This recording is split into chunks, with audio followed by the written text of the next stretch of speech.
తాకట్లో ఉన్న మీ బంగారాన్ని విడిపించి ఆ రోజు ఆన్లైన్ రేటుకి కొంటాం. Sharma gold company.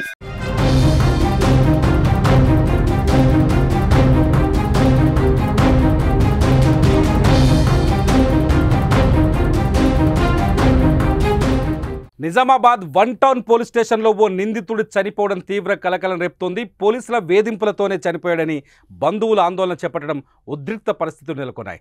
జగిత్యాల జిల్లాకు చెందిన సంపత్ అనే వ్యక్తి 10 రోజుల క్రితం పోలీసులు అరెస్ట్ చేశారు. సంపత్ని శ్రీరామ ఇంటర్నేషనల్ మ్యాన్ పవర్ కన్సల్టెన్సీలో పనిచేస్తున్న సంపత్ ద్వారా గల్ఫ్ దేశాలకు వెళ్లి మోసపోయామని ఇద్దరు ఫిర్యాదు చేయడంతో సంపత్తో పాటు మరో ఏజెంట్ను కూడా 10 రోజుల క్రితం పోలీసులు అదుపులోకి తీసుకున్నారు. వారిపైన కేసు నమోదు చేశారు.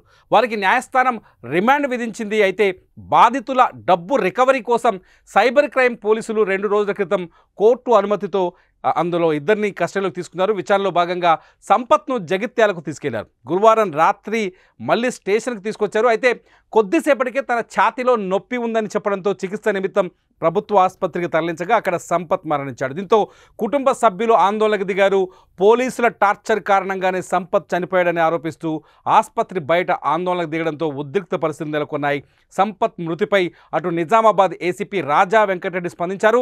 సంపత్ ఆసుపత్రిలోనే కుప్పకూలి చనిపోయాడని వైద్యులు కూడా చూశారని తెలిపారు. అతని మృతిపై విచారణ జరుగుతున్నట్టు చెబుతున్నారు. ఇంతకీ సంపత్ మృతికి గల అసలు కారణాలేంటి? నిజంగానే పోలీసుల చిత్రహింసలతోనే సంపత్ చనిపోయాడా? వాళ్ళ కుటుంబ సభ్యులు చేస్తున్న ఆరోపణలేంటి? పోలీసులు ఇస్తున్న వివరణ ఏంటి? అంశంపై మనతో మాట్లాడడానికి మా నిజామాబాద్ ప్రతినిధి శ్రీనివాస్ లైవ్లో ఉన్నారు. శ్రీనివాస్, ఇంతకీ సంపత్ మరణానికి కారణం ఏంటి? అసలు అక్కడ ఏం జరిగింది? రైట్ తిరుమల, ఒక్కసారి మనం కనుక ఇది అంశాన్ని చూసినట్టయితే జగిత్యాలకు సంబంధించినటువంటి ఆ కేంద్రంలో అయితే ఆయన ఒక ఆఫీస్ నిర్వహిస్తుంటారు. ఈ ఆఫీస్ నేపథ్యంలో కూడా ఆయన కొంతమందిని గల్ఫ్ దేశాలకు పంపించినటువంటి క్రమం. ఈ నేపథ్యంలో కొంతమంది గతంలో అక్కడికి వెళ్ళొచ్చిన వాళ్ళు అక్కడ జరిగింది వాళ్ళకి ఇబ్బందులు జరిగాయని చెప్పి ఆయన పైన కేసు అంటే కంప్లైంట్ చేసిన నేపథ్యం. ఈ కంప్లైంట్ ఆధారంగా పోలీసులు అయితే కేసు నమోదు చేసుకొని సంబంధించినటువంటి సంపత్ ఆయనతో పాటు ఇంకొకరిని కూడా అదుపులోకి తీసుకొని రిమాండ్ కు తరలించారు మొదటగా. అనంతరం కూడా కొన్ని అక్కడ జరిగినటువంటి కొన్ని పరిణామాల నేపథ్యంలో కూడా మొత్తానికి ఏదైతే పోలీసులు అక్కడ నుంచి రిమాండ్ తరలించారు, అక్కడ నుంచి తీసుకొచ్చి కూడా మళ్ళీ విచారణ నిమిత్తం కూడా జగిత్యాల కేంద్రానికి తీసుకెళ్లారు. ఈ నేపథ్యంలో అక్కడ కొన్ని సమాచారం మేరకు అక్కడ తీసుకెళ్లిన అనంతరం కూడా నిజామాబాద్ వచ్చిన తర్వాత కూడా మొత్తానికి ఆ సంపత్ చనిపోయినటువంటి క్రమం. ఈ నేపథ్యంలో కుటుంబ సభ్యులైతే మొత్తానికి పోలీస్ కస్టడీలో ఉన్నటువంటి వ్యక్తి వాళ్ళు చిత్రహింసలు పెట్టారు కాబట్టి చనిపోయారని చెప్పి కూడా వాళ్ళు ఆవేదన వ్యక్తం చేస్తున్నారు. ఆ రోజు రోధిస్తున్నటువంటి క్రమం నిజామాబాద్ ప్రభుత్వ ఆసుపత్రి దగ్గర అంటే పెద్ద ఎత్తున వాళ్ళ ఆందోళన చేపట్టారు. మరి మొత్తానికి పోలీసు కస్టడీలో జరిగినటువంటి ఈ క్రమం పైన అయితే బంధువులకు సంబంధించి వాళ్ళ కుటుంబ సభ్యులకు సంబంధించి కూడా పోలీసులే ఇదంతా చేశారు. ఇంతకు ముందు కూడా తమ ఆరోగ్యం ఎలాంటి ఇబ్బందులు లేకుండా కూడా ఆరోగ్యం చాలా బాగుండేది. వాళ్ళు ఏదైతే అక్కడ జగిత్యాలకు వచ్చిన సిచ్యువేషన్ లో కూడా ఏదైతే సంపత్ వాళ్ళ పేరెంట్స్ తో మాట్లాడాడట, తల్లికి మాట్లాడాడట, అక్కడ ఉన్నటువంటి వాళ్ళ బ్రదర్ కి మాట్లాడితే కూడా పోలీసులు తమని వేధిస్తున్నారు, చిత్రహింసలు పెట్టారని చెప్పి వాళ్ళ వర్షంలో చెప్తున్నటువంటి క్రమం. మనతో ప్రస్తుతం నిజామాబాద్ సంబంధించినటువంటి ఏసీపీ రాజా వెంకటరెడ్డి ఉన్నారు. మాట్లాడదాం, ఆయన వర్షంలో ఏం చెప్తారు, ఏం జరిగింది అనే అంశానికి మాట్లాడే ప్రయత్నం చేద్దాం. సార్ నమస్తే. సార్, మొత్తానికి సంపత్ సంబంధించినటువంటి ఏదైతే ఈ చనిపోయిన ఘటన అయితే తీవ్రంగా వాళ్ళ కుటుంబ సభ్యులైతే కేవలం పోలీసుల టార్చర్తోనే చనిపోయారని చెప్పేసి వాళ్ళు చెప్తున్నటువంటి సిచ్యువేషన్. సార్ అసలు ఏం జరిగింది, మీరు ఏం చెప్తారు? జరిగింది ఏంటంటే ఏదైతే సంపత్ అనే ఉన్నారు, ఇది 3వ తారీఖు రోజు cyber crime police station Nizamabad వాళ్ళు ఒక హ్యూమన్ ట్రాఫికింగ్ అంటే ఇక్కడ నుంచి జనాలని బయట దేశాలకు నుంచి సైబర్ నేరాలకు పాల్పడుతున్నారు, వీళ్ళంతా కూడా హ్యూమన్ ట్రాఫికింగ్ చేస్తున్న నేరం మీద 4వ తారీఖు రోజు రిమాండ్ చేయడం జరిగింది. దానిలో భాగంగా కొంత ఇన్వెస్టిగేషన్ అనేది పెండింగ్ ఉంది. ఎందుకంటే ఎంతమంది విక్టిమ్స్ ఉన్నారు, ఎట్లా మనీ ట్రాన్స్ఫర్ అయింది, ఎట్లా వీళ్ళు ప్రొక్యూర్ చేశారు, ఎలా టచ్ ఉన్నది అన్న దాని మీద 2 days కస్టడీ పోలీస్ వారిని మెజిస్ట్రేట్ రిపోర్ట్ చేసినప్పుడు magistrate 12th and 13th 2 days custody ఇవ్వడం జరిగింది. కస్టడీ తీసుకునే ముందు ప్రతి ఒక్క వ్యక్తిని కూడా మనం డాక్టర్ దగ్గర ప్రొడ్యూస్ చేస్తాం. డాక్టర్ కూడా ఎగ్జామిన్ చేశారు, ఫిట్నెస్ సర్టిఫికేట్ ఇచ్చారు, మనం తీసుకొచ్చాం. 12th రోజు ఇన్వెస్టిగేషన్ లోకల్ ఇన్వెస్టిగేషన్ కంప్లీట్ అయింది. 13th రోజు జగిత్యాలకు వెళ్ళారు, అతనితో పాటు పంచులు వెళ్ళారు, మిగతా వెళ్ళారు. అక్కడ కూడా పంచనామా చేయడం, అక్కడ మిగతా ఎవిడెన్స్ కలెక్ట్ చేయడం అన్ని కూడా అందరి సమస్యలు జరిగింది, వాళ్ళ కుటుంబ సమస్యల సమస్య. ఆయన వచ్చిన తర్వాత ఇక్కడికి దాదాపు 9:30 ప్రాంతంలో నిజామాబాద్ CCPS తీసుకొచ్చారు. ఆ తర్వాత మిగతా ఫార్మాలిటీస్ టైంలో అతను 10 ప్రాంతంలో నా చెయ్యి ఒకటి ఎడమ వైపు లాగుతుంది అన్న చెప్పినప్పుడు పోలీసు వారు ఇమీడియట్ గా అతన్ని వాళ్ళ వెహికల్స్ లో నిజామాబాద్ జనరల్ హాస్పిటల్ కి 10-15 ప్రాంతంలో తీసుకొచ్చారు. రైట్, తీసుకొచ్చినప్పుడు అతను నడుచుకుంటూ వచ్చాడు. డాక్టర్ కి కూడా అతని ప్రాబ్లమ్స్ చెప్పడం జరిగింది. డాక్టర్ కూడా నోట్ చేసుకోవడం జరిగింది. అందరు కూడా అక్కడ పేషెంట్స్ ఉన్నారు, డాక్టర్స్ ఉన్నారు, పోలీసు వారు ఉన్నారు, సీసీటీవీ కెమెరాస్ అవైలబుల్ ఉన్నాయి, ఎవ్రీథింగ్ అవైలబుల్ ఉన్నప్పుడు అప్పుడు సడన్ గా అక్కడ చెప్తున్న క్రమంలో కొలాప్స్ అవ్వడం డాక్టర్ ముందు ఇమీడియట్ గా అది ఫిక్స్ అనుకోని చెప్పేసి అందరూ అనుకోని ఇమీడియట్ గా తీసుకెళ్లి అతన్ని సిపిఆర్ చేయడం జరిగింది.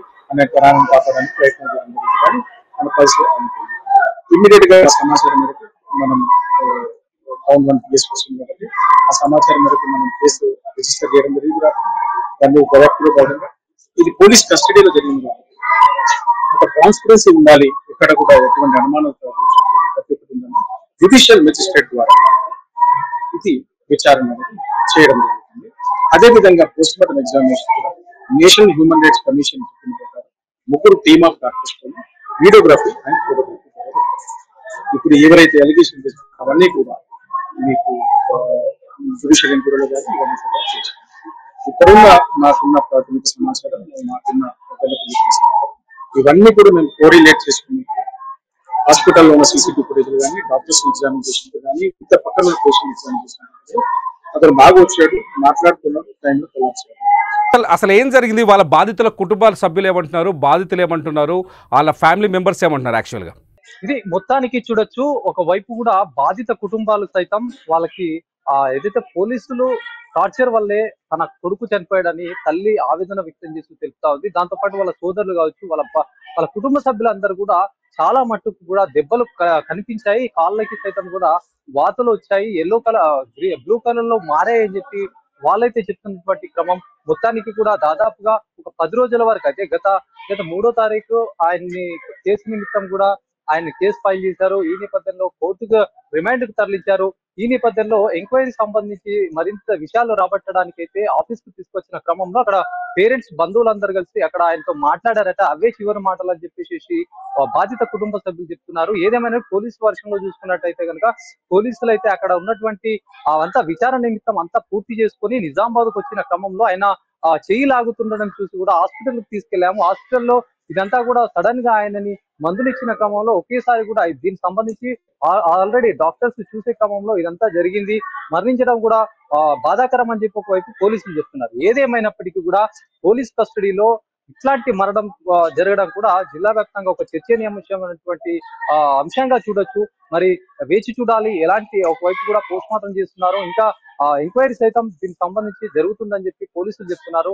మరి ఎలా ఉండబోతుంది, బాధితులకు న్యాయం జరుగుతుందా, బాధితులైతే ఎవరైతే ఇది నిజంగా ఇట్లా ట్రాన్స్పరెంట్ గా జరగాలి, శిక్ష ఎవరైతే ఒకవేళ కనుక పోలీసులు ఇట్లాంటి క్రమం చేపడితే కనుక ఖచ్చితంగా వాళ్ళపైన శిక్ష పెద్ద మొత్తంలో కూడా వాళ్ళని శిక్షించాలని చెప్పేసి బాధిత కుటుంబం సైతం కోరుతున్నటువంటి పరిస్థితి.